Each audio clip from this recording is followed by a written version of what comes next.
Hello, children. This book is called Seeds and Trees. And there's a quote on the back that is awesome. It says, "Be careful what you water, for it will surely grow." Dedicated to my wife, Stephanie.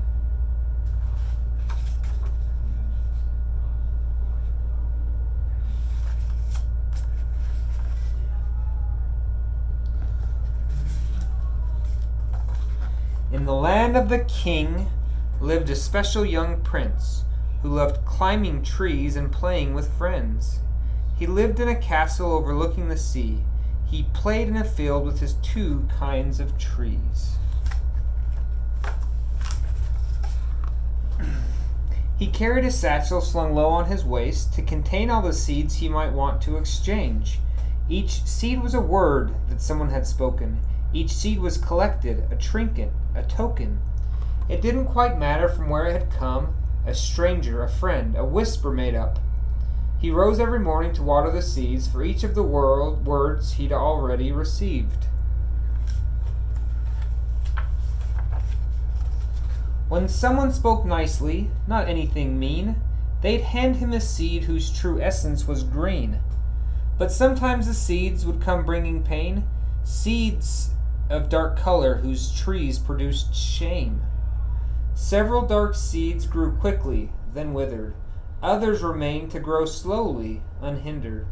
At the end of each day he admired the seeds and go plant the new ones and play in his trees.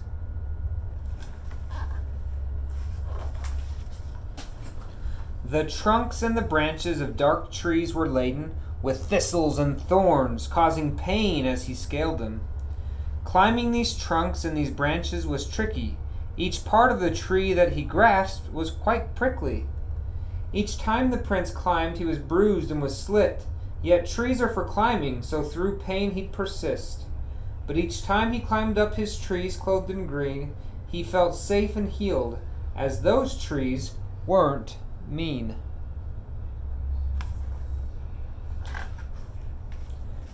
His green trees were strong, and they welcomed his touch. Their branches grew fruit he could eat or could clutch. He could sit at the base or climb to the peak. He could rest in the branches or play hide and seek. As years passed, he noticed his green trees were weakening. The trunks at the base of the trees needed strengthening. Now the soil had hardened as life was escaping. Their canopies were covered. His dark trees had shaded them.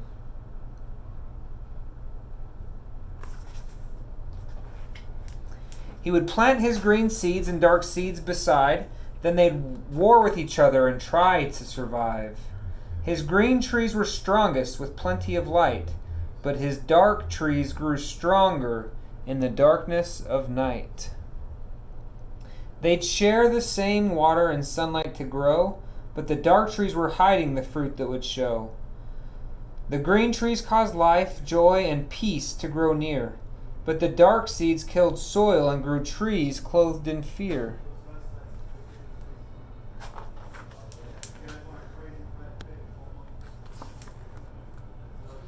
The field the prince planted had started to show many trees of two kinds and the fruit that had grown. The fruit fell like seeds to the soil down below, filled with seeds to be gathered and given to sow. The young prince grew strong and became a young man. He continued to plant the seeds placed in his hand. He invited some friends to come play in his trees, but some liked to play in his trees from dark seeds.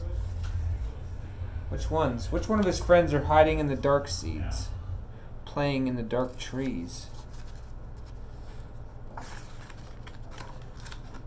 He had one special friend who always spoke true. Her words filled with grace, as good friends always do. She never spoke harshly and never spoke lies. She always spoke gently with loving replies. She always gave green seeds and never took back. She never ran out. There was never a lack.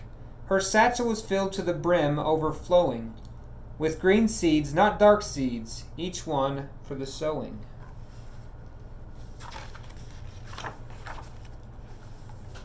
She watched the prince till, plant, and water his grove. One day the prince said, "Hey friend, come along." She humbly agreed and began singing a song. To the grove, we will look down below, at the roots in the soil and the trees that have grown. We will care for your green trees and even plant more seeds, but your dark trees will fall as this new life is sown. As he walked in his field with his friend by his side, the young prince took notice his trees came alive. Green trees swayed now to the sound of the tune, but the dark trees stood stiff, clenched their fists, and seemed rude.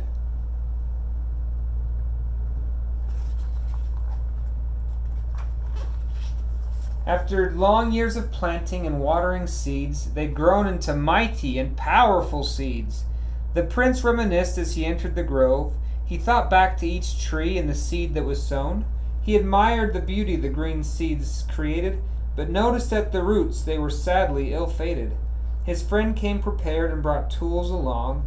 The prince hadn't noticed, but his friend was quite strong. The tools that she carried were weathered and humble, a pickaxe, a saw, and an old rusty shovel. The friend asked the prince to please pick out a tree, one causing pain that he'd rather not see. The prince pointed up to one skinny dark mass. His friend said, "Watch this!" Then she took out her axe. With one mighty swing, the tree fell to the ground. Then his friend dug her shovel deeply down. The root had to die and be plucked from the dirt. Then a green seed was planted and covered with earth. Then the prince exclaimed, "Can you cut down more trees?" His friend said, "Oh yes, and I've plenty of seeds." Many dark roots had tumbled so deep that it took them a while to dig underneath. Dark roots wrapped close round the green everywhere, so the friend showed the prince how to tend them with care.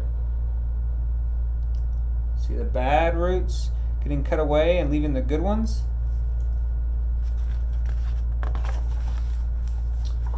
Her tools came in handy, the axe, saw, and shovel, and others the friend had brought here to the struggle. Then came the day when his forest was green. Not a dark tree was spotted, not any were mean. The friend then surprised the grown prince with some gifts, some tools for his new daily watering shifts. She instructed the prince not to plant the dark seeds, but go to the cliff to cast them out to the sea. The prince held the green seeds, and those were all saved. He tossed the dark seeds off the cliffs to the waves. Then he traveled to new fields abounding with trees, making sure that he packed his old satchel with seeds. To the grove, we will look down below, at the roots in the soil and the trees that have grown. We will care for the green trees and even plant more seeds, but the dark trees will fall as this new life is sown. Be careful what you water, for it will surely grow.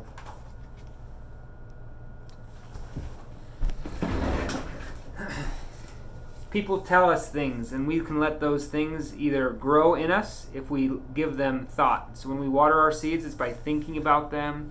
It's by allowing them to shape us and turn us into something that we don't want to be.